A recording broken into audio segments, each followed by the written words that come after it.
ప్రేమస్వరూపుడైన మా తండ్రి, మరలా మా జీవితాలలో మరొక అవకాశమును మీరు కలిగించి, మీ నామాన్ని బట్టి, మీ చిత్తాన్ని బట్టి, మీ పాద సన్నిధిని ఉండడానికి మీరు మా పట్ల చేసిన మేలులన్నిటి కొరకు స్తోత్రాలు, స్తుతులు, వందనాలు, కృతజ్ఞతలు తండ్రి.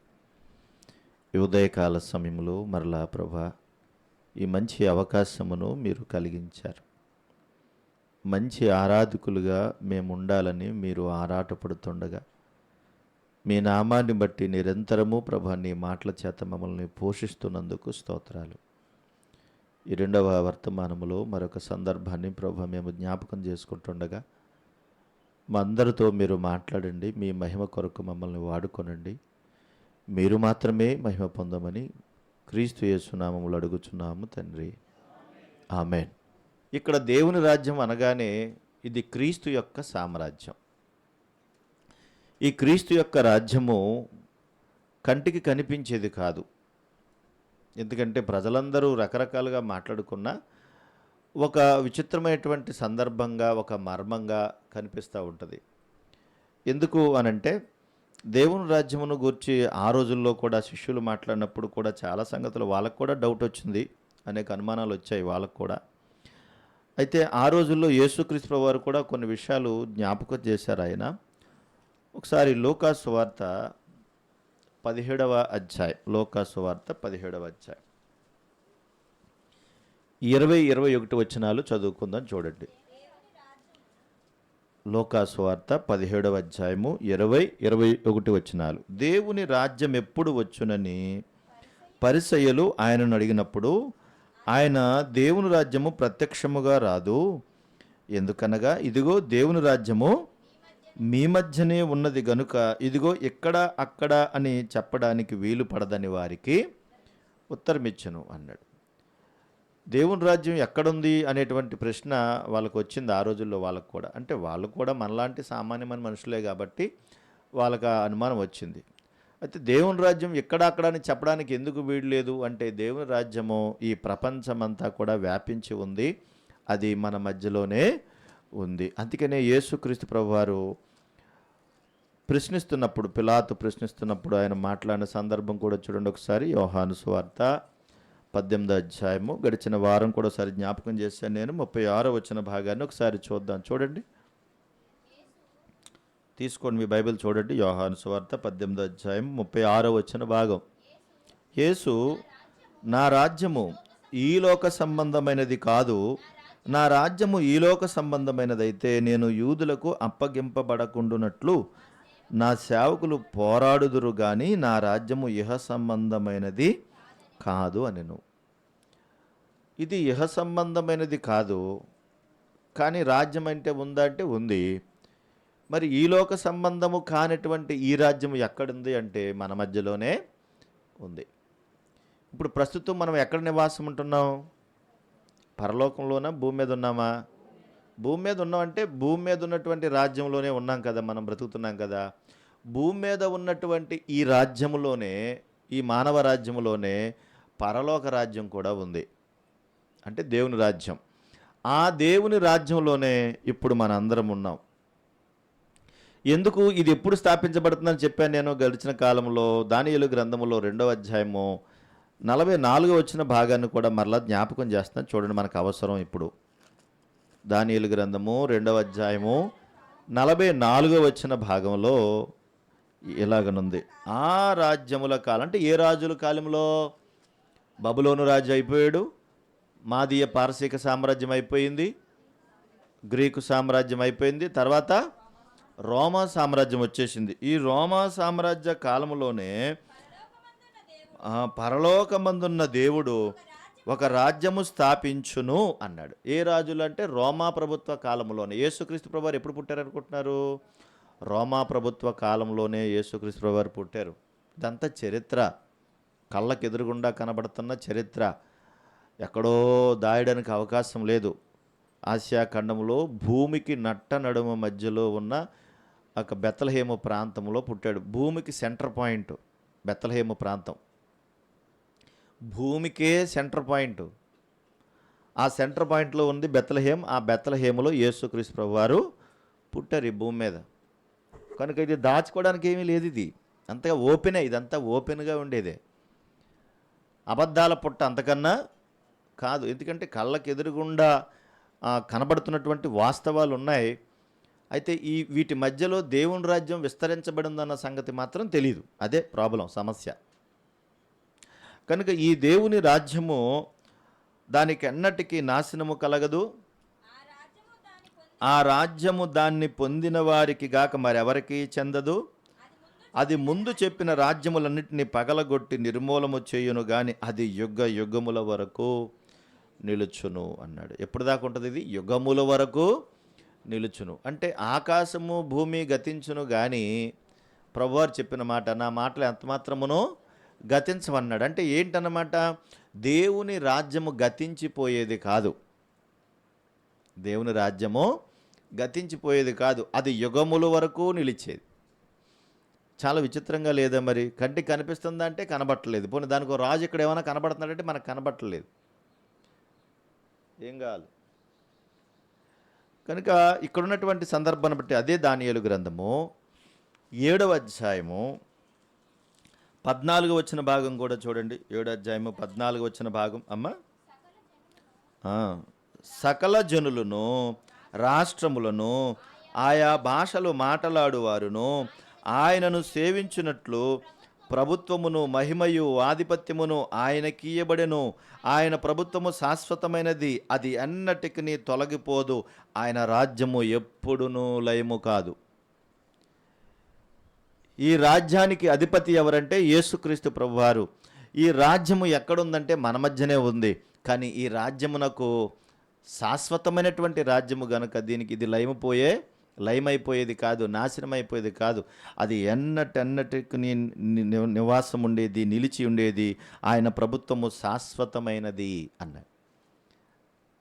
అందుకనే చూడండి, మనకున్న ప్రభుత్వాలు, ఎన్ని ప్రభుత్వాలు మారుతాయి, ఎంతమంది మారుతారు, ఎంతమంది అధ్యక్షులు మారుతూ ఉంటారు, ప్రపంచవ్యాప్తంగా ఎంతమంది మారిపోతూ ఉంటారు. ఎన్ని ప్రభుత్వాలు ఉన్నాయి, ఎన్ని దేశాలు ఉన్నాయి, అన్ని దేశాల్లో కూడా ఎప్పటికప్పుడు ప్రభుత్వాలు మారిపోతూ ఉంటాయి, కొట్లాడుకుంటూ ఉంటారు, దెబ్బలాడుకుంటూ ఉంటారు. అవి ఎప్పుడు ఎలా ఉంటాయో కూడా మనకేమీ తెలియదు. ఏ రాజు ఎవరిని చంపుతాడో తెలియదు, ఎవడొచ్చి మీద పడతాడో తెలియదు, ఎవడో ఎప్పుడు ఉంటాడో తెలియదు, ఏ పార్టీ ఎన్ని రోజులు ఉంటుందో తెలియదు.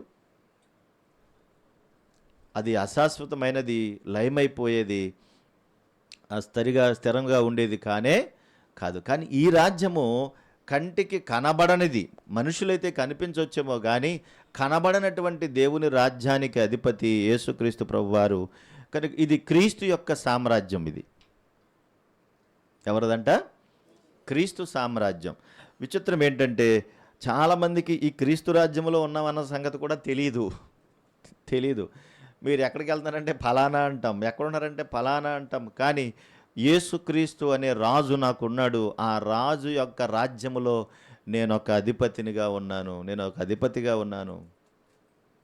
నేను ఒక సేవకునిగా ఉన్నాను, నేను ఒక విశ్వాసిగా ఉన్నాను అని. ఎంత విచిత్రం అది! కనుక లోక సంబంధులు ఎవరు కూడా ఆయన రాజ్యంలో ఉండలేరు. లోక సంబంధులు ఆయన రాజ్యంలో ఉండలేరు. అందుకనే ఆయన రాజ్యము విస్తరిస్తూ ఉంది. ఎట్లా అంటే ఆయన రాజ్యము ఒక సంఘం ఉంది. సంఘం ఒక మర్మంగా కనిపిస్తుంది. విశ్వాసి అంటే ఒక మర్మంగా కనబడతాడు. యేసుక్రీస్తు ప్రభువారు కూడా ఒక మర్మంగా కనిపిస్తూ ఉంటాడు. అందుకే చూడండి, కంటికి కనిపించని ఈ రాజు కనబడనటువంటి రాజ్యాన్ని స్థాపిస్తూ విస్తరిస్తూ ఉంటుంటే లోకానికి భయమవుతుంది, లోకానికి ఇబ్బంది అవుతుంది, లోకము భయపడుతుంది ఆ రాజ్యానికి. అందుకే కదా మరి బైబిల్ కనబడితే చాలు ఎలా ఉంటుంది రియాక్షన్? ఎలా ఉంటుంది బయట? ఎలా ఉంటుంది? బైబిల్ కనబడితే ఎలా ఉంటుంది రియాక్షను? దేవుని మాట కనబడితే అంటే చాలు ఎలా ఉంటుంది? నువ్వు దేవుని మాట నేర్చుకున్నావు అనుకో, ఎవరైనా అటువంటి ఒకవేళ బయటికి వెళ్ళినా కూడా, వాళ్ళతో పాటు వెళ్ళినా కూడా నువ్వు వచ్చావంటే వాళ్ళకి భయం. ఎందుకంటే ఇక్కడ ఎవరిని మార్చేస్తాడు ఏమో, అమ్మో ఈవిడ వచ్చేస్తుంది, 4 మాటలు చెప్పి వీళ్ళని ఏం చేస్తుంది? మార్చేస్తుంది. భయం పడిపోతుంది. ఈ రాజ్యము చాలా గొప్పది. ఈ రాజ్యము కాకపోతే ప్రపంచానికి ఒక మర్మంగా ఉంది. ఎప్పటికీ కూడా ఈ రాజ్యం యొక్క సంగతులు వాళ్ళెవ్వరికీ అర్థం కావు. పోనీ మీకు అర్థమైందా? మీ రాజు ఎవరు చెప్పండి? మీ రాజు ఎవరు? మీరు ఏ రాజ్యంలో ఉన్నారు? మీకు తెలుసా అసలు ఆ విషయం? కనీసం ఆ విషయమన్నా తెలుసా? యేసుక్రీస్తు రాజ్యంలో ఎంత ఉన్నతమైనటువంటి స్థితి ఉంటుందంటే, భూమి మీద ఉన్నటువంటి పరిస్థితులన్నీ వేరు, ఆయన ఆయన రాజ్య సంగతులు వేరు. కానీ ఇదొక మర్మంగా ఉండిపోయింది. చూడండి ఒకసారి ఎపిసీలకు రాసిన పత్రిక 3వ అధ్యాయం. ఎపిసి పత్రిక మీ బైబిల్ తెరిచి 3వ అధ్యాయం 3వ వచన భాగం చూడండి ఒకసారి. 3వ వచనం ఎట్లనగా క్రీస్తు మర్మము అని అన్నాడు. ఏమన్నాడమ్మా అక్కడ? క్రీస్తు మర్మము అన్నాడు. మర్మం అంటే రహస్యమైనది అని. అది అందరికీ అర్థం కాదు. అది అందరికీ అర్థం కాదు. అందుకే ఆ రోజున కూడా శాస్త్రులు పరిచయులు కూడా వాళ్ళేమనుకున్నారు, ఇదేంటి ఇతను వడ్లవాని కుమారుడు కాడా కదా, ఇతను యోసేపు మరియల కుమారుడు కాడా అని ఆశ్చర్యపడ్డారు. ఆ రోజుల్లో కూడా వాళ్ళకి అర్థమయ్యేది కాదు. కనుక ఎవరికి ఏమీ తెలియనటువంటి పరిస్థితుల్లో ఆయన ఒక సామాన్యమైనటువంటి వాడు అని అనుకుంటున్నారు, ఒక వడ్లవాని కుమారుడు అని అనుకుంటున్నారు. కానీ ఆయన దేవుడని కానీ, ఆయన క్రీస్తుని కానీ, ఆయన మర్మముగా ఉన్నాడన్న సంగతిని కానీ వాళ్ళు గ్రహించలేదు. కనుక వారు దేవుణ్ణి మహిమపరచడానికి దేవుడు కొన్ని అద్భుత కార్యాలు ఆ రోజుల్లో చేశాడు. ప్రత్యేకించి అదే పనిగా ఏమీ చేయలేదు ఆయన. సందర్భాన్ని బట్టి, సమయాన్ని బట్టి చక్కగా నడిపించాడు అంతే. కాబట్టి క్రీస్తు అనేది ఒక మర్మము. ఇప్పుడు లోకానికి అంతటికీ కూడా క్రీస్తు అనేది మర్మమే. ఎందుకంటే ఒకవేళ అర్థమైతే వేరేగా ఉంటారు, అర్థం కాదు కనుకనే వాళ్ళు రకరకాలుగా భయపడుతూ, రకరకాల ఆలోచనలు చేస్తూ, ఇబ్బంది పడుతూ, చాలా హేళన చేస్తూ ఉన్నారు. కారణం ఏంటంటే క్రీస్తు మర్మం వాళ్ళకి ఇంకా గ్రహించలేదు గనకనే. గ్రహిస్తే వాళ్ళ ఆలోచనలు వేరుగా ఉంటాయి. అదే 3వ అధ్యాయంలో ఎఫెసీ పత్రిక 3వ అధ్యాయం 8వ వచ్చిన భాగం కూడా చదువుతున్నాను చూడండి. దేవుడు మన ప్రభు అయిన క్రీస్తు యేసునందు చేసిన నిత్య సంకల్పము చొప్పున పరలోకములో ప్రధానులకును అధికారులకును సంఘము ద్వారా తన యొక్క నానా విధమైన జ్ఞానము ఇప్పుడు తెలియబరచబడవలను ఉద్దేశించి శోధింప సఖ్యము కాని క్రీస్తు ఐశ్వర్యమును ఐజన్యజనులలో ప్రకటించుటకును సమస్తమును సృష్టించిన దేవుని యందు పూర్వకాలం నుండి మరుగై ఉన్న ఆ మర్మమును గూర్చిన ఏర్పాటు ఎట్టిదో అందరికీ తేటపరచుటకు పరిశుద్ధులందరిలో అచ్చల్పుడునైనటువంటి నాకు ఈ కృప అనుగ్రహించెను. ఏం చెప్తున్నాడు ఆయన? ఈ నిత్య సంకల్పంలో ఉన్న భాగములో పరలోకంలో ప్రధానులకు అధికారులకు అన్నాడు. వాళ్ళకు కూడా తెలియదు మర్మం. యేసుక్రీస్తు ప్రభువారు భూమి మీదకి వచ్చే వరకు, ఇక్కడ రాజ్యాన్ని స్థాపించే వరకు కూడా వాళ్ళు కూడా తెలియదు. అందుకే అక్కడ అంటున్నాడు సంఘము ద్వారా తన యొక్క నానా విధమైనటువంటి జ్ఞానము అన్నాడు. అంటే ఇప్పుడు దేవుని యొక్క సామ్రాజ్యం ఎక్కడ కట్టబడుతుందనంటే ఈ భూమి మీద కట్టబడుతుంది. అది సంఘము ద్వారా నడిపించాలనుకోండి. సంఘము కూడా ఒక మర్మమే.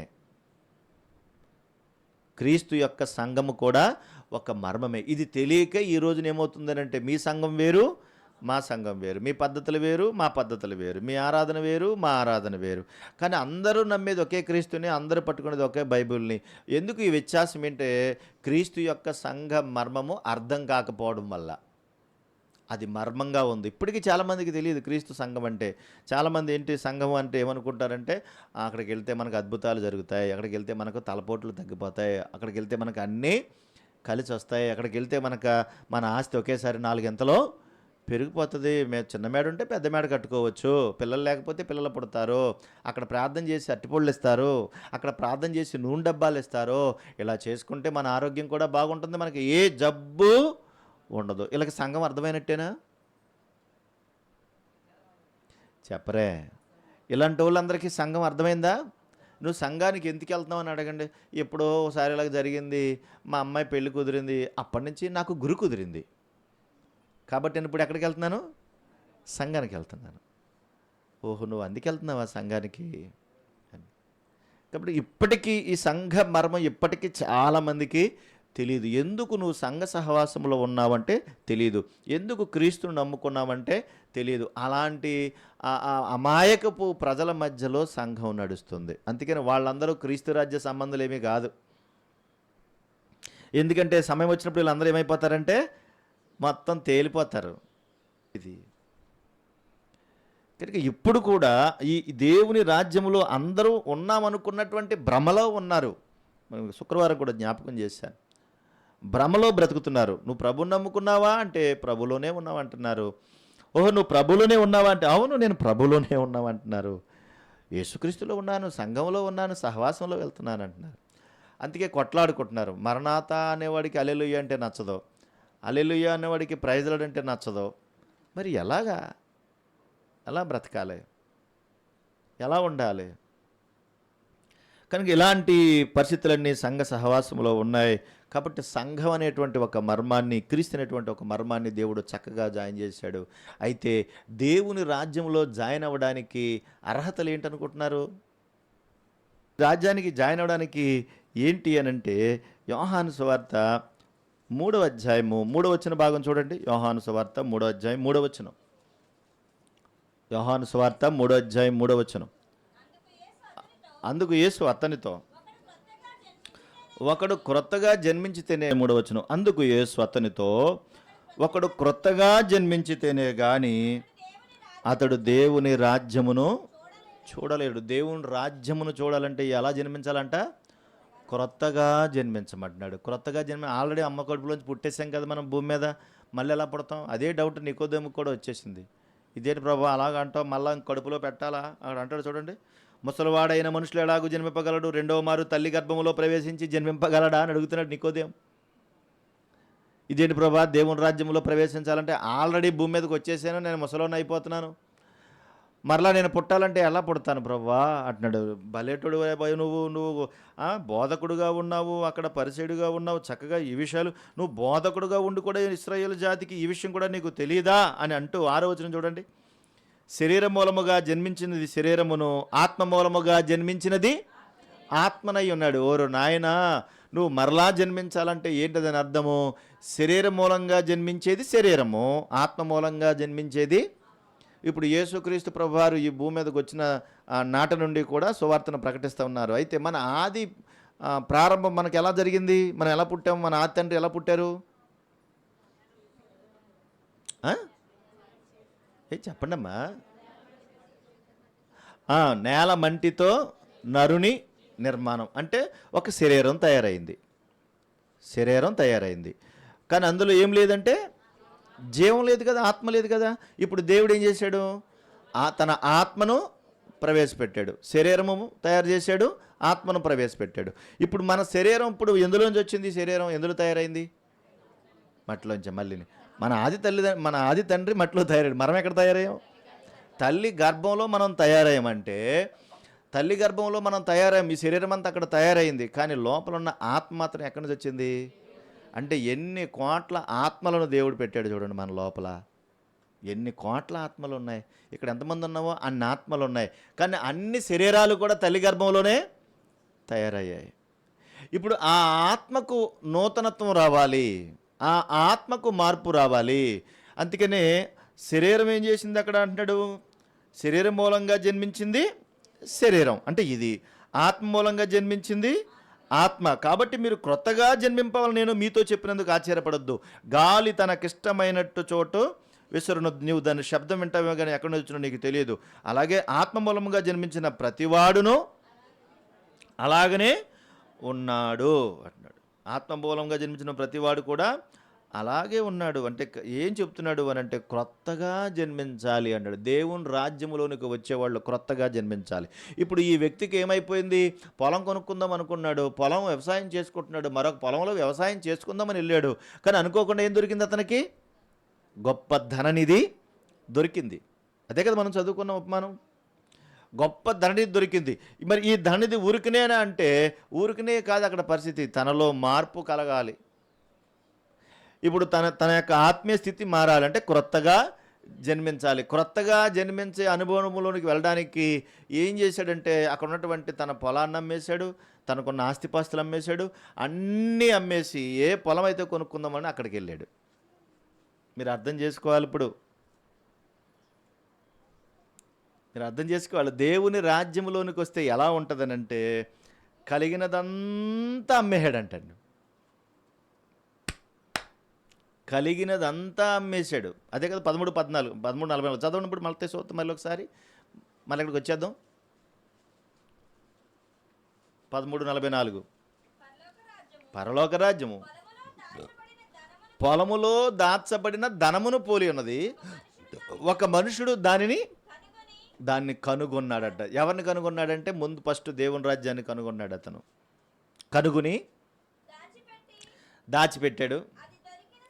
అది దొరికిన సంతోషంతో వెళ్ళి తనకు కలిగినది అంతయు అమ్మి, ఆగమ్మా నువ్వు, తనకు కలిగినది అంతయు అమ్మి అంటే దాని అర్థం ఏంటనంటే శరీర ప్రకారంగా వచ్చేది శరీరము, ఆత్మ ప్రకారంగా వచ్చేది ఆత్మ. మరి ఇప్పుడు కావాల్సింది ఏంటి? నూతన జన్మ అంటే ఆత్మకు జన్మ కావాలి. తల్లి గర్భంలోకి మళ్ళీ వెళ్ళి పుట్టే పరిస్థితులు ఏమీ ఇక్కడ లేవు. ఉన్న శరీరంలోనే ఉన్న ఆత్మతోనే మరొక జన్మను, అంటే అది ఏమిటి అని అంటే అక్కడ చెప్పేశాడు కదా, ఒకడు నీటి మూలంగా 5వ వచనంలో ఉంటుంది అన్నమాట. ఒకడు నీటి మూలముగాను ఆత్మ మూలముగాను జన్మించితేనే గాని దేవుని రాజ్యములో ప్రవేశింపలేడని నీతో నిశ్చయముగా దొరికిందా మాట. యోహాను సువార్త 3వ అధ్యాయము 5వ వచనం చదివాను ఇప్పుడు నేను. 3:3లోనేమో క్రొత్తగా జన్మించాలన్నాడు. 3:5లోనేమో ఒకడు నీటి మూలముగా ఆత్మ మూలముగా జన్మిస్తేనే కానీ మీరు పరలోక రాజ్యంలో, మీరు దేవుని రాజ్యంలో ప్రవేశించలేరు అన్నాడు. అంటే ఇప్పుడు ఏంటనమాట, దేవుని రాజ్యంలో ప్రవేశించాలంటే నూతనత్వం కావాలి అంటే కలిగినదంతా అమ్మాలి. అమ్మడం అంటే దీని ఏంటంటే ఫస్ట్ మనము ఒక ఖాళీ పాత్రలాగా అయిపోవాలి. ఎలాగైపోవాలి? ఒక ఖాళీ పాత్రలాగా మారిపోవాలి. ఇంకా ఈ పాత్రలో ఏమీ ఉండకూడదు. పాత్ర ఏమీ ఉపయోగం లేదు. బిందె నిండా నీళ్ళు ఉన్నాయి. మరి నీళ్ళుంటే మళ్ళీ నీళ్ళు పోస్తే ఎక్కుతాయా? అమ్మా వెంటనారా? మళ్ళీ ఎక్కుతాయా? పడతాయా? ఒక లెక్కు పోస్తే ఏమవుతాయి? ఒలిగిపోతాయి. మొత్తం ఉన్నాయి కూడా పాడవుతాయి. అదే ఖాళీ పాత్ర అయితే మనం దాన్ని నిండుగా పోయడానికి ఉంటుంది. అంటే దేవుని రాజ్యములో ప్రవేశించేటప్పుడు మనం ముందు ఖాళీ అవ్వాలి. హృదయం నిండా ఏదో చెత్త చెదారం అంతా పెట్టుకుని అన్నిటితో నువ్వు దేవుని రాజ్యంలో ప్రవేశించడానికి లేదు. అదే క్రొత్త జన్మ. క్రొత్త జన్మనంటే పాత జన్మంతా ఏమైపోవాలంటే చచ్చిపోవాలి. అది పోవాలది. పాత బుద్ధులన్నీ మీరు నశించాలి అంటారు కదా. ధర్నా చేసినప్పుడు మాట్లాడతారు కదా, వాళ్ళెవరో నశించాలంటారు కదా. కానీ దేవుడు అంటున్నాడు ముందు నీ లోపల ఉన్నవన్నీ ఏమైపోవాలంటే నశించిపోవాలి. ఈ సోదరుడు పక్కన సోదరుడు ఎవరినైనా ఆయన చూడు. మీరేమైపోవాలంటే నీ లోపల ఉన్నవన్నీ నశించిపోవాలి. మరి నశించిపోయాయా? నిజంగా కూడా నశించిపోయాయా? ఇలా కూర్చోవచ్చు కదా, ఖాళీ ఉంది కదా. మీ లోపల ఉన్నవన్నీ నిజంగా నశించిపోయాయా? అలా పెడితే నేనేం చేయాలా? మొఖాలు నేనేమన్నా అడిగాను? ఇంగ్లీష్లో అడగలేదు, తెలుగులోనే కదా అడిగాను. నిజంగానే మరి నశించిపోయాయా? నశించిపోలేదు అని అంటే నీ పాత జీవితం అలాగే ఉంది. పేరుకే నువ్వు దేవుని రాజ్యంలో ఉన్నానని భ్రమపడుతున్నావు కానీ దేవుని రాజ్యంలో లేవు. మరి పరలోకం ఎలాగ ఇవ్వాలి దేవుడు నీకు? పరుగు పందెంలో అందరూ పరిగెడుతూ ఉంటారు. కప్పు ఎవరికి ఇస్తారు? చెప్పండి. కప్పు ఎవరికి ఇస్తారు? గెలిచినోడికేనా? ఆడట్టుకుపోతే అట్టిపోతానులే నా వాళ్ళ కదా అని తాతీగా పరిగెట్టుకుని వెళ్ళేవానికి ఇస్తారా కప్పు? ఎవరు కదా. ఎవరైతే పరిగెట్టారో, ఎవరైతే ముందుగా వచ్చారో వాళ్ళకే కదా. దేవుడు కూడా అంటున్నాడు అదే, ఖాళీ పాత్ర అయిపోవాలి, ఖాళీ చేసుకోవాలి. ఈ పాత్రలో ఇంకేమీ ఉండకూడదు. అప్పుడు దేవుని యొక్క పరిశుద్ధత కలిగిన ప్రతి మాట హృదయంలో నింపబడుతుంది. Praise the lord. ప్రతి మాట అందులోకి వెళ్తుంది. నీ లోపల అశుద్ధం అంటారే మహిమరావు గారు, అశుద్ధం అంటే ఏంటది? అపవిత్రమైనదని అర్థం. ఇంత గిన్నె నిండా బిర్యానీ పెట్టి పైన అంత దుమ్మోసి తినరా నీకోసమే చేశానంటే తింటామా? బాగుంది కదా బిర్యానీ, మంచి స్మెల్ వస్తుంది, ఎందుకు తినలేమంటే అది చెడిపోయింది, మొత్తం అంతా పాడైపోయింది. అది అశుద్ధం అంటే. అలాంటి పరిస్థితులు ఉంటే దేవుడు దాన్ని అంగీకరించాడు కదా. ఖాళీ పాత్ర ఉంటే ప్రతి మాట అందులోకి నింపబడతా ఉంటే నువ్వు పరిశుద్ధుడిగా పరిశుద్ధురాలుగా మార్చబడతావు. ఎంత అద్భుతంగా ఉంటుందో తెలుసా? నీ జీవితం ఎంత బాగుంటుందో తెలుసా? ఏ సందర్భంలోకి వెళ్ళినా దేవుణ్ణే గుర్తు చేసుకుంటావు. ఇందాక కుమార్తె చెప్పింది కదా, ప్రభా నాకు దేవుడు ఎంత సహాయం చేసావా, నన్ను ఎంత హత్తుకుంటున్నావా అని అనిపిస్తుంది. ఖాళీ పాత్రలో ఉంటే అందులో నుంచి అలాగ వెళ్తూ ఉంటే ప్రతి మాట వెళ్తుంటే ఎంత అద్భుతంగా ఉంటుందో. ఎంత అద్భుతంగా ఉంటుందో. ఆ అనుభవం లోపలలోనికి వెళ్ళాలి మనం. ఆ అనుభవాల్లోనికి వెళ్ళాలి. అలా వెళ్ళాలంటే ముందు ఖాళీ పాత్ర అయిపోవాలన్నమాట. అవన్నీ పోతేనే నువ్వు దేవుని రాజ్యంలో ఉండగలుగుతావు, లేకపోతే ఉండలేవు. దేవుని రాజ్యంలో ఉంటే అన్నీ కలిసి రావడం కాదు, అన్నీ పోతాయి.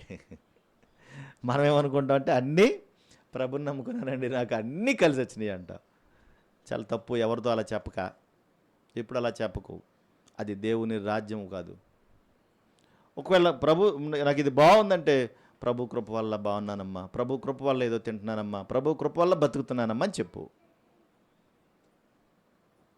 అది దైవత్వపు లక్షణాలు. చూడండి, యేసుక్రీస్తు ప్రభువు వారు చెప్పిన మాట, ఆయన రాజ్యంలో ప్రవేశించినప్పుడు ఉన్నతంగా ఆయన నామాన్ని ఘనపరచాలి.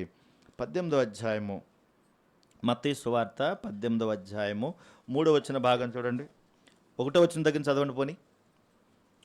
ఆ కాలమున శిష్యులు యేసునద్దకు వచ్చి, పరలోక రాజ్యంలో ఎవడు గొప్పవాడని అడుగగా, ఆయన ఒక చిన్న బిడ్డను తన యొద్దకు పిలిచి వారి మధ్య నిలబెట్టి ఇట్లనెను, మీరు మార్పు నుండి బిడ్డల వంటి వారైతేనే కానీ పరలోక రాజ్యములో ప్రవేశించరు అన్నాడు. మీరు ఎలా ఉండాలంటమ్మా? మీరు మార్పు నుండి బిడ్డల వంటి వారు అంటే ఆ చిన్న బిడ్డ హృదయంలో ఏముంటాయి? వాళ్ళు దుర్మార్గం ఉంటుందా? విషం ఉంటుందా? వాళ్ళు ఏమైనా ఉంటుందంటే ఆ చిన్న బిడ్డ పసి మనస్సులో ఏమీ ఉండదు.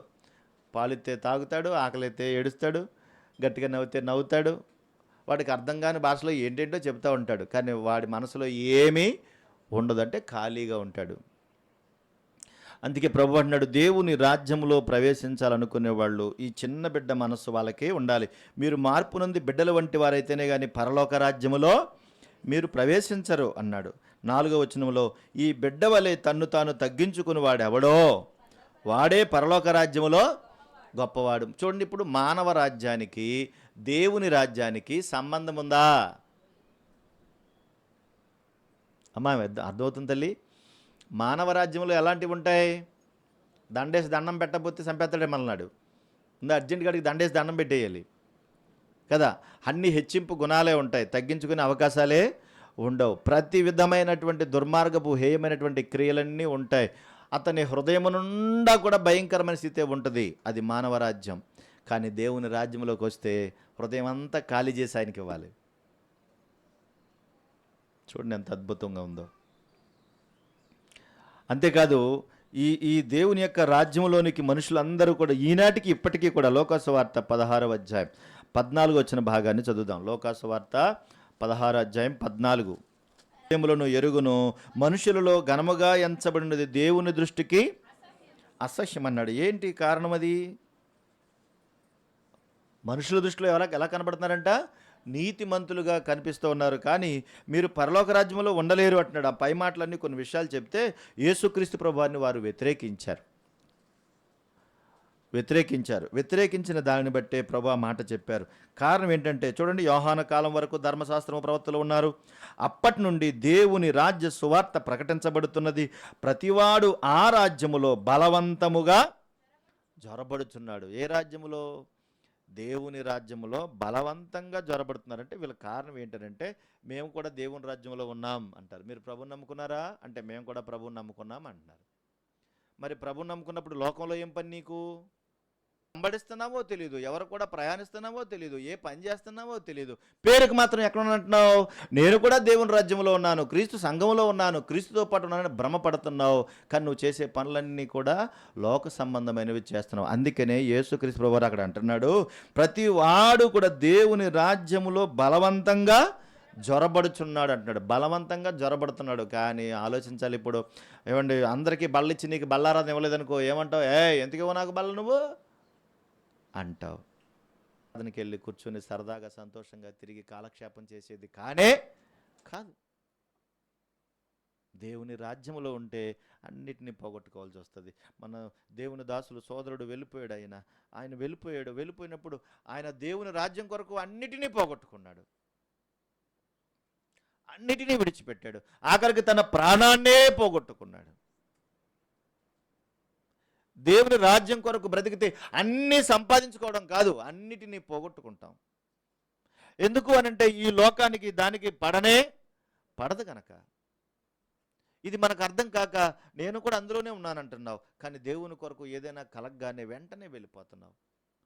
చిన్న బాధ కలగగానే దేవుణ్ణే విడిచిపెడుతున్నావు, సంఘాన్నే విడిచిపెడుతున్నావు. అంటే నువ్వు దేవుని యొక్క సంఘ సహవాసములో లేవు, ఆయన రాజ్యములో లేవు, లోకంలోనే ఉన్నావని అర్థం.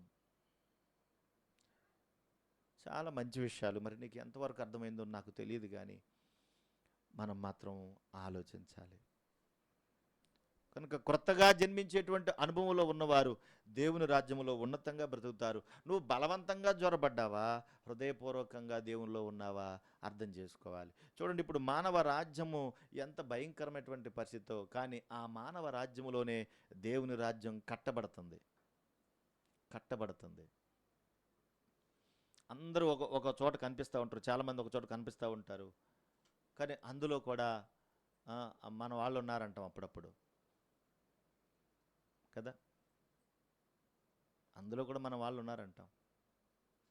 అలాగే లోకం అనేటువంటి ఈ రాజ్యములో దేవుని రాజ్యం కూడా అందులోనే ఉంది. కంటికి కనిపించేది చాలా తక్కువ, కనిపించింది చాలా ఎక్కువ. జనసమూహం పెద్దగా కనబడకపోవచ్చు, కానీ ఆయన రాజ్యం మాత్రం విస్తరించి ఉంది. ఈ రాజ్యానికి అంతము లేనే లేదు, అది శాశ్వతమైనది, యుగ యుగములు ఉండేది అన్నాడు. కనుక ఈ రాజ్యంలో నిలబడితే, ఈ రాజ్యంలోనికి వస్తే అసలు మిగతా విషయాలన్నీ కూడా మర్చిపోతాం. ఏమి తిందుమా, ఏమి త్రాగుదుమా, ఏమి ధరించుకుందుమా, గడిచిన వారం జ్ఞాపకం చేశాను. ఇవన్నీ ఎవరు ఆలోచిస్తారు అంటే లోకరాజ్యంలో ఉన్న వాళ్ళే ఆలోచిస్తారు, కానీ దేవుని రాజ్యంలో ఉన్న వాళ్ళకి ఇవేమీ పట్టింపు కాదు. చూడండి, 4 మాటలు చెప్పి నేను ముగిస్తాను. గలతీ పత్రిక 2వ అధ్యాయం. గలతీ పత్రిక 2వ అధ్యాయం. అపోస్తలుడైన పౌలు గారు మాట్లాడుతున్న ఒక అద్భుతమైనటువంటి మాట, 20వ వచన భాగం. నేను క్రీస్తుతో కూడా సిలువ వేయబడి ఉన్నాను, ఇకను జీవించువాడను నేను కాను అంటున్నాడు. ఎవరితో సిలువ వేయబడ్డాడంట ఆయన? క్రీస్తుతో పాటు. అంటే దేవుని రాజ్యంలోనికి ప్రవేశించాడు. ఇక తనలో ఎవరున్నారని చెప్తున్నాడు? క్రీస్తే ఉన్నాడు. ఇక క్రీస్తే నాయందు జీవించుచున్నాడు అంటున్నాడు. ఇంకేం లేదు అందులో, ఇంకేమీ లేదు అందులో. మరి నువ్వు నేను ఎవరి కోసం బతుకుతున్నావో అర్థం చేసుకోవాలి. అంతేకాదు, నేను ఇప్పుడు శరీరమందు జీవించుచున్న జీవితం నన్ను ప్రేమించి నా కొరకు తన్ను తాను అప్పగించుకున్న దేవుని కుమారుని యందలి విశ్వాసము వలన, ఇంకా ఏమీ లేదు, నేను విశ్వాసం వలన బ్రతుకుతున్నాను. జీవించేది నేను కాదు, నాలో క్రీస్తే జీవిస్తున్నాడు. ఇప్పుడు చెప్పు, నీలో క్రీస్తు నివాసం ఉన్నాడా? నివాసం ఉంటే నువ్వు దేవుని రాజ్యంలో ఉన్నావని అర్థం. క్రీస్తే లేడు అంటే లోకంలోనే ఉన్నావని అర్థం. చూడండి, కొరింథీయులకు రాసిన 2వ పత్రిక 5వ అధ్యాయము 15వ వచన భాగం. జీవించు వారిక మీదట తమ కొరకు కాక తమ నిమిత్తము మృతి పొంది తిరిగి లేచిన వాని కొరకే జీవించుటకు ఆయన అందరి కొరకు మృతి పొందినని నిశ్చయించుకొనుచున్నామని. అంటే ఏంటన్నమాట? భూమి మీద దేవుని రాజ్యమును స్థాపించడానికి యేసుక్రీస్తు ప్రభువారు ప్రాణ బలియాగం చేశారు. ఈ రాజ్యాన్ని స్థాపించడానికి ఏమైంది? వింటున్నారా, నిద్రపోతున్నారా? ఈ రాజ్యాన్ని స్థాపించడానికి యేసుక్రీస్తు ప్రభువారు బలియాగం చేశారు, తన ప్రాణాన్ని త్యాగం చేశారు, తన ప్రాణాన్ని అర్పిస్తే వచ్చింది ఈ రాజ్యం. ఈ రాజ్యం అప్పుడప్పుడు చూడండి, ఏదన్నా జరుగుతుందని అంటే కనుక మనుషులు వేసేస్తారు, ముందు వేసేస్తారా? మొన్న మధ్య కూడా ఎవరో ఒక తండ్రి తల్లి కూతుళ్ళు ఇద్దరు ముగ్గురు కూడా వాళ్ళు ఏదో మొక్కుకున్నామని చెప్పుకుని, వాళ్ళకి ఏదో కలిసి వస్తుందని చెప్పుకుని, ఉన్నట్టుండి ఎక్కడికో వెళ్ళిపోతామని చెప్పుకుని వాళ్ళే మొత్తం బలియాగం చేసేసారు, వాళ్ళని చంపేశారు. ఒక మనిషి యొక్క పాపపు స్థితిని బట్టి మరొక మనిషి పాపాన్ని తీయలేరు ఎవరు. అందుకే దేవుని రాజ్యాన్ని స్థాపించడానికి ఇది పరిశుద్ధమైనది, ఘనమైనది, పవిత్రమైనది, ఉన్నతమైనది గనుక ఈ రాజ్యాన్ని స్థాపించడానికి పరిశుద్ధుడైనటువంటి దేవుడు తన ప్రాణత్యాగం చేశాడు. కనుకనే జీవించు వారిక మీదట తమ కొరకు కాక తమ నిమిత్తము మృతి పొంది తిరిగి లేచిన వాని కొరకే జీవించదము అన్నాడు. ఈ రాజ్యములో ప్రవేశించిన వాళ్ళు క్రీస్తు రక్తములో కడగబడిన వారు. ఈ రాజ్యములో ప్రవేశించిన వారు నూతన జన్మ అనుభవం కలిగిన వారు. అర్థం చేసుకోవాలి. కనుక ఈ రాజ్యము మనుషుల వల్ల స్థాపించబడింది కాదు. కనుకనే ఈ రాజ్యములో ఉన్న వారందరికీ కూడా యేసుక్రీస్తు లాంటి పరిస్థితులు కావాలి. ఫిలిప్పీయులకు రాసిన పత్రిక 2వ అధ్యాయం, ఫిలిప్పీయులకు రాసిన పత్రిక 2వ అధ్యాయం 5వ వచన భాగం. క్రీస్తు యేసునకు కలిగిన ఈ మనస్సు మీరును కలిగి యుండుడి అన్నాడు. దేవుని రాజ్యంలో ఉన్న వాళ్ళకి ఏ మనసు వస్తుంది? క్రీస్తు యొక్క మనస్సు ఉంటుంది అన్నాడు. క్రీస్తు యొక్క మనస్సు. అంతేకాదు పేతురు రాసిన మొదటి పత్రిక 4వ అధ్యాయం 1వ వచనం కూడా చదువుదాం.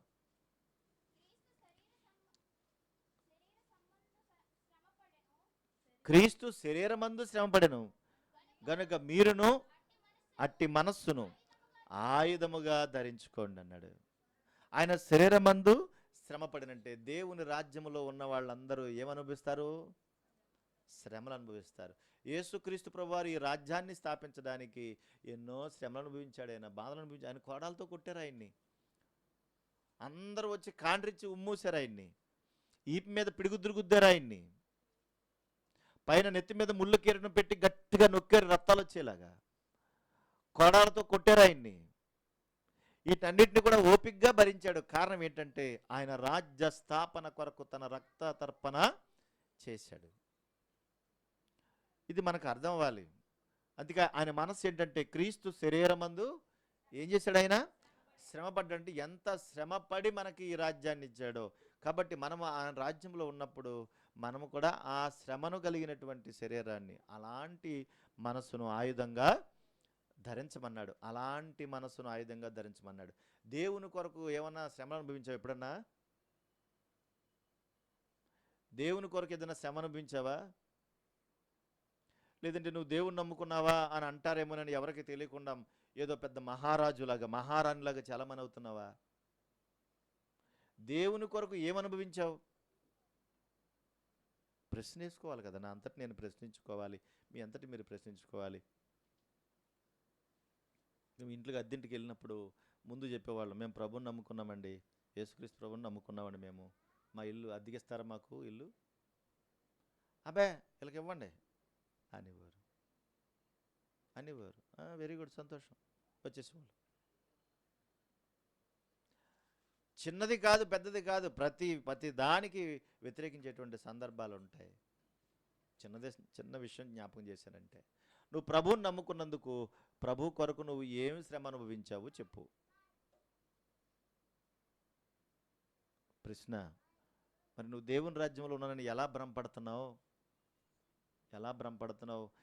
ఏమి శ్రమ పడుతున్నావు? శరీరాన్ని ఆయనకి ఇవ్వట్లా, లోపల ఉన్న ఆత్మను ఆయనకి ఇవ్వట్లా, అసలు నీ యొక్క మనసును ఆయనకి ఇవ్వట్లా. మరి దేవుని రాజ్యం కొరకు ఎలా ప్రయాసపడుతున్నట్లు లెక్క? అర్థం చేసుకోవాలి. దేవుని రాజ్యంలో ఉన్నవారు యేసుక్రీస్తు మనసు కలిగి ఉండాలి. అదే ఆయుధం. యేసుక్రీస్తు మనసును కలిగి ఉండడమే ఆయుధం ఈ భూమి మీద. కొరింథీయులకు రాసిన మొదటి పత్రిక 13వ అధ్యాయము 8వ వచన భాగం. 13:8. ప్రేమ శాశ్వత కాలముండును అన్నాడు. చాలు, ప్రేమ శాశ్వత కాలముండు. యేసుక్రీస్తు మనసు కలిగిన వారికి ప్రేమ ఉంటుందన్నాడు. అంటే దేవుని రాజ్యములో ఉన్నవారు ప్రేమ కలిగి ఉంటారు. మరలా జ్ఞాపకం చేస్తున్నాను రండి. ఇప్పుడు 13:44 మత్తయి సువార్త. పరలోక రాజ్యము పొలములో దాచబడిన ధనమును పోలి ఉన్నది.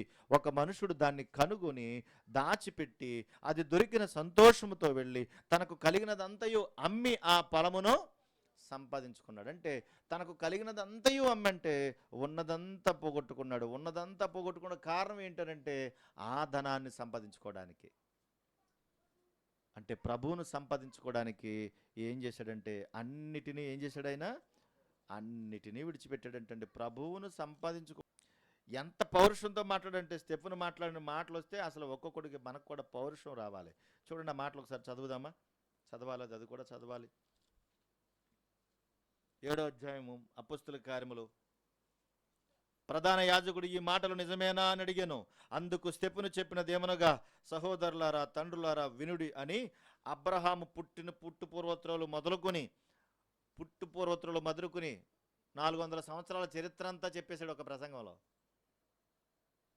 అంతా చెప్పి చెప్పి చెప్పి చెప్పి ఆకాశము నా సింహాసనము, భూమి నా పాదపీఠం, మీరు నా కొరకు ఎలాంటి మందిరం కడతారని అన్నాడు రా దేవుడు అని చెప్పి 51వ వచనం, ముష్కరులారా, హృదయములను చెవులను దేవుని వాక్యమునకు లోపరచ నల్లని వారలారా, మీ పితరుల వలె మీరును ఎల్లప్పుడూ పరిశుద్ధాత్మను ఎదిరించుచున్నారు. మీ పితరులు ప్రవక్తలలో ఎవరిని హింసింపక యుండిరి. ఆ నీతిమంతుని రాకను గూర్చి ముందు తెలిపిన వారిని చంపారు, తర్వాత అప్పగించి హత్య చేశారు. ఇప్పుడు ధర్మశాస్త్రం కూడా మీరు వింటలేదు రారే అంటున్నాడు. ఎంత పౌరుషంగా మాట్లాడారు. దేవుని కొరకు ఎప్పుడైనా ఒక పౌరుషం మాట్లాడవా? అయ్యి బాబోయ్ అలాగంట అలాగంట మరా, అయ్యి బాబోయ్ అంత పౌరుషం ఉందా మనకి? పక్కింటోడు ఏమన్నా ఓ జాన మన తలంలోకి వచ్చాడు అనుకోండి, ఏం చేస్తాం? ఓ జాన ఎక్కువ వద్దు, ఓ జాన మన తలంలోకి వచ్చాడు అనుకోండి, ఏం చేస్తాం? యారా నీది ఎక్కడుందరా, నాది ఎక్కడుందరా రేయ్ అంటమ్మా అనమా? అసలు మామూలుగా ఉంటుందా? ఎందుకంటే ఎక్కడ ఎలా మాట్లాడాలో తెలియదు, ఎవరితో ఎలా మాట్లాడాలో తెలియదు, ఎప్పుడు ఏ విధంగా ప్రవర్తించాలో కూడా నీకు తెలియదు. దేవుని రాజ్యం ఉన్న వాళ్ళకి వివేకం ఉంటుంది, ఆలోచన ఉంటుంది, పరిశుద్ధతను ఉంటుంది, ఎప్పుడు ఎలా మాట్లాడాలో అవగాహన ఉంటుంది, పరిశుద్ధాత్మ దేవుని సహాయం ఉంటుంది. నీకు అది లేదంటే కారణం ఏంటంటే నువ్వు అలా ఉన్నావు. పౌరుషంతో మాట్లాడాడు స్టెఫెను. మరి పౌరుషంతో మాట్లాడితే ఊరుకుంటారమ్మా? ఊరుకుంటారా? నీ రాజు కింగ్ అని చెప్పాడు ఆయన. ఈ కింగ్డంలో నేనున్నాను, ఇది దేవుని రాజ్యం అని చెప్పాడు ఆయన. చేసేటువంటి పనికి మనల్ని చెత్త చెదారం అంతటిని చక్కగా వివరించాడు. అప్పుడు వెంటనే ఏం చేశారు చూడండి వాళ్ళు, 54వ వచనంలో, వారి మాటలు విని కోపంతో మండిపడి అతన్ని చూచి ఏం చేశారంట? పండ్లు కొరికారంట. పండ్లు కొరకడం ఏంటి? నీ కొరకు నిలబడితే పళ్ళు కొరుకుతారు. తర్వాత అతడు పరిశుద్ధాత్మతో నింపబడిన వాడై ఆకాశం వైపు తేర్చు నేను ప్రభువుని చూస్తానంటే 50 వచ్చినప్పుడు వారు పెద్ద కేకలు వేసి చెవులు మూసుకుని ఏకంగా అతని మీద పడి పట్టణం వెలుపలకు అతన్ని వెళ్ళగొట్టి రాళ్ళు రువ్వి చంపేశారు. దేవుని కొరకు, దేవుని రాజ్యం కొరకు పౌరుషంగా నిలబడితే కడకి జరిగేది ఏంటంటే చంపేస్తారు. రాళ్ళు రువ్వి చంపారు. ఇప్పుడు మన సోదరుని చంపారు, ఆయన్ని సేవకుడిని చంపారా? కడుపార చంపారు, తనివితేరా చంపారు. దేవుని రాజ్యం కొరకు అవసరమైతే ఏమవ్వాలంటే బలియాగం అవ్వాలి. మనం చిన్న చిన్న వాటి కొరకు చూసుకుంటున్నాం. ఇక్కడ ఖాళీ పాత్ర అవ్వాలి, దేవుని వాక్యంతో నింపబడాలి, దేవుని మహిమ కొరకు అన్నిటినీ విడిచిపెట్టాలి. అతను అదే చేశాడు. ఉన్నవన్నీ అమ్మేసుకున్నాడు. నాకు ఈ ధనం కావాలి, నాకు ఈ ధనం కావాలి, నాకు ఈ ధనం కావాలి. ఈ ధనం అంటే ఎవరు? యేసుక్రీస్తు ప్రభువారు. దాని కొరకు అన్ని త్యాగం చేశాడు, అన్నిటిని విడిచిపెట్టాడు. నాకు ప్రభువు కావాలి, నాకు ప్రభువు కావాలి. నీ ప్రభు కొరకు, నా ప్రభు కొరకు మనం ఏం చేయగలుగుతాం? ఎలా నింపబడతాం? ప్రాణమిచ్చి కొనుక్కున్న ప్రభువును ఏం చేస్తాం? మరి వీధుల్లో అమ్మేస్తామా, లేదా దేవుని కొరకు నిలబడతామా? నేను క్రీస్తుని సంపాదించుకోవడానికి అంత నష్టంగా ఎంచుకుంటున్నాను. నా యందు క్రీస్తే నివసించుచున్నాడు. మరి నీ యందు నా యందు ఎవరున్నారు? ఏం చేస్తున్నావు? నువ్వు దేవుని రాజ్యములో ఉంటే ఎట్లా బతకాలా, ఎలా ఉండాలా? కనుక దేవుని రాజ్యం ఆషామాషి కాదు, ఇది కంటికి కనబడనిది. దేవుని రాజ్యము కంటికి కనబడది. మన రాజు యేసుక్రీస్తు ప్రభువారైతే ఆ రాజు యొక్క స్థితి కూడా మనుషులకు కంటికి కనబడకుండానే ఉంది. కానీ ఈ మానవ రాజ్యములో దేవుని యొక్క రాజ్యం విస్తరిస్తూనే ఉంది. దీనికి అంతమంటూ ఏమీ లేదు. ఏదో ఒక రోజు మన ప్రభు ఈ భూమి మీదకి వస్తాడు. ఆయన రాజ్యంలో ఉన్న వారందరిని ఏం చేస్తాడు? ఆయన మరలా తీసుకుని వెళ్తాడు. అప్పుడు ఇక్కడ ఉన్న వారందరూ ఏడుపును పండ్లు కొరకు. మరి ఇప్పుడు పండ్లు కొరుకునేవాడు ఏమవుతాడు? అప్పుడు ఆడు పండ్లు కొరుక్కుంటాడు. ఇప్పుడు మన మీద పండ్లు కొరుకునే వాళ్ళందరూ అప్పుడు పండ్లు కొరుకుతారట. అక్కడ అగ్ని ఆరదు, పురుగు చావదన్నాడు. అప్పుడు నువ్వు చూసి పైనుండి చూస్తావు, ఒరే నన్ను నిన్ను ఇబ్బందులు పెట్టావరా, ఎన్నిసార్లు తిట్టావరా నన్ను అని అనుకుంటా ఉంటావు నువ్వు పైనుండి. వాడి కింద నుండి ఒరే నువ్వు వెళ్ళిపోయావా రక్షణ రాజా, నువ్వు అక్కడ ఉన్నావరా, ఎంత హ్యాపీగా ఉన్నావరా భూమి మీద ఉన్నప్పుడు, ఎన్ని తిప్పలు పెట్టాను నిన్ను, అందుకే ఇక్కడ నేను అనుభవిస్తున్నాను రా అని ఇక్కడున్న వాడు ఏడుస్తూ ఉంటాడు. ఇప్పుడు ఈడు పండ్లు కొరుకుతూ ఉంటాడు, అగ్ని ఆరదు. అందుకే వాడు పండ్లు కొరికాడని మనం ఏం కొరకాల్సిన అవసరం లేదు. అర్థమవుతుందా? దేవుని రాజ్యంలో ఉన్న వాళ్ళు అందరినీ ప్రేమిస్తారు, ప్రార్థిస్తారు, దేవుణ్ణి ఘనపరుస్తారు. ఇది చిన్న విషయాలు కాదు. మరి మీకు ఎలాగ అర్థం చేయ, ఇంకా ఎంత తగ్గాలో నాకు తెలియదు. మరి చిన్న విషయాలు కాదు. ఒక ఉన్నతమైనటువంటి స్థితిని కలిగించడానికి దేవుడు మనకి ఈ స్థితిని కలిగించాడు. మన రాజు ఎవరు? మన రాజు? యేసుక్రీస్తు ప్రభువారు. మనది ఏ రాజ్యం ఇప్పుడు? దేవుని రాజ్యం. ఈ రాజ్యానికి అంతముందా? లేదు. అన్నిటినీ విడిచిపెట్టి ఈ రాజ్యాన్ని సంపాదించుకోవాలి, ఈ రాజ్యంలో ఉండాలి. అన్నిటినీ విడిచిపెట్టి. ఇంకొక చిన్న మాట నేను మర్చిపోయాను. ఎందుకనంటే ఒక మంచి మాట ఉంటుంది. పేతురు గారు మాట్లాడుతుంటారు. పేతురు గారు అడుగుతారు కదా, పేతురు గారు అడుగుతారు చూడండి. మార్క్స్ వార్త 10వ అధ్యాయం, మార్క్స్ వార్త 10వ అధ్యాయం 28వ వచన భాగం, 28. పేతురు, ఇదిగో మేము సమస్తమును విడిచిపెట్టి నిన్ను వెంబడించితిమి. మేము సమస్తమును విడిచిపెట్టి నిన్ను వెంబడించితిమి. అంటే ప్రభు రాజ్యంలో ఉండాలంటే ఏం చేయాలంటే అన్నిటినీ విడిచిపెట్టాలి. విడిచిపెట్టడం అంటే దాని ఉద్దేశం ఏంటంటే ప్రభు కన్నా ఎక్కువగా ఏది ఉండకూడదని అర్థం. విడిచిపెట్టడం అంటే అందరిని విడిచిపెట్టమని కాదు. అక్కడ ఇంకా చెప్తాడు చూడండి. అందుకు ప్రభు యేసుట్లను, నా నిమిత్తము, సువార్త నిమిత్తము ఇంటినైనను, అన్నదమ్ములనైనను, అక్క చెల్లెండ్రులైనను, తల్లిదండ్రులైనను, పిల్లలనైనను, భూములనైనను విడిచినవాడు ఇప్పుడు ఇహమందు హింసలతో పాటు నూరంతలుగా పొందుకుంటాడన్నాడు. ఇప్పుడు ఇహమందు నూరంతలుగా పొందుకోడు.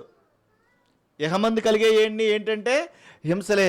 ఇప్పుడు ఆ సోదరుడు, ఆ దైవజనుడు వెళ్ళిపోయాడు. ఆయన క్రీస్తును ప్రేమించాడు కనుకనే అందరికీ సహాయం చేశాడు, అందరిని పెంచి పెద్ద చేశాడు, వాళ్ళకి కావాల్సిన వస్తువులు చూపించాడు, వాళ్ళని ప్రేమించాడు. ఎందుకంటే దేవుని రాజ్యంలో ఉన్నాడు కాబట్టి. సమస్తాన్ని విడిచిపెట్టాడు. అంటే ఎలా విడిచిపెట్టాడు అంటే క్రీస్తు కన్నా ఎక్కువగా ఎవరిని ప్రేమించలేదు, క్రీస్తును మాత్రమే ప్రేమించాడు. క్రీస్తు తర్వాతే భార్య, క్రీస్తు తర్వాతే పిల్లలు, క్రీస్తు తర్వాతే తల్లిదండ్రులు, ప్రభు తర్వాతే అన్నిని. కనుక అన్నిటినీ విడిచిపెట్టావు. మరి మాకు ఏంటి ప్రభువా అని అంటే, నూరంతలుగా నువ్వేం సంపాదించుకుంటావు? తల్లులను, అక్కడ రాయబడిన మాట, ఇండ్లు, అన్నదమ్ములు, అక్కచెల్లెలు, తల్లులు, పిల్లలు, భూములు, రాబో లోకమందు నిత్య జీవమును సంపాదించుకుంటా అన్నాడు. దేవుని రాజ్యంలో ఉన్నవారందరూ కూడా నిత్య జీవాన్ని సంపాదించుకుంటారు. అదే పరలోకం, అదే పరలోకం. కనుక దేవుని రాజ్యంలో ఉంటేనే పరలోకానికి వెళ్ళేది. ఒకవేళ దేవుని రాజ్యంలో లేకపోతే వెళ్ళేది ఏమీ ఉండదు. ఈ దేవుని రాజ్యానికి ఏముండాలి అంటే నూతన జన్మ అనుభవం ఉండాలి. మనం ఎందుకు బాప్తిస్మం పొందాం అనుకుంటారు? దేవుని రాజ్యంలో ప్రవేశించి తద్వారా మనము పరలోకానికి వెళ్ళాలని. అందరినీ పోగు చేస్తాడు ఒక చోటకి. అలాగా గొర్రెలన్నీ ఓ పక్కకి, మేకలన్నీ ఓ పక్కకి. గొర్రెలు అంటున్నాడు కదా మేకోడు, ఆ మేకోడు అంటున్నాడు కదా. అప్పుడు గొర్రెలన్నీ ఓ చోటకు వస్తాయి, మేకలన్నీ ఓ చోటకు వస్తాయి. అప్పుడు ఆ దేవుని రాజ్యంలో ఉన్న వాళ్ళందరూ పోగు చేయబడతారంటండి. అర్థమవుతుందా? దేవుని రాజ్యంలో ఉన్న వాళ్ళందరూ పోగు చేయబడతారు. నా తండ్రి చేత ఆశీర్వదించబడిన వారు రారా రండి అంటాడు. ఎవరిని? ఎవరు పడితే వాళ్ళని కాదు, ఎవరిని? అప్పుడు మా అందరూ చూసి ఎవరైతే ఆయన రాజ్యంలో ఉండి దేవుని మహిమ కొరకు బ్రతుకుతున్నారో అందరూ సంతోషంగా ఉంటారు. ఒకరు ఎత్తబడును. ఎలాగా? నూతన జన్మ అనుభవం లేదు. మరి ఇవన్నీ ఏంటి అనంటే దేవుని మహిమ కొరకు పని చేస్తున్నావు, కానీ హృదయం మాత్రమో దూరంగా ఉంది. అది ఇవ్వా నాకు. హృదయం ఎప్పుడు ఇస్తావు? నా రాజ్యంలోకి ఎప్పుడు ప్రవేశిస్తావు? అది ఆయన ఆశ. తండ్రి, ప్రార్థన చేసుకుందాం. ప్రభువా, నీ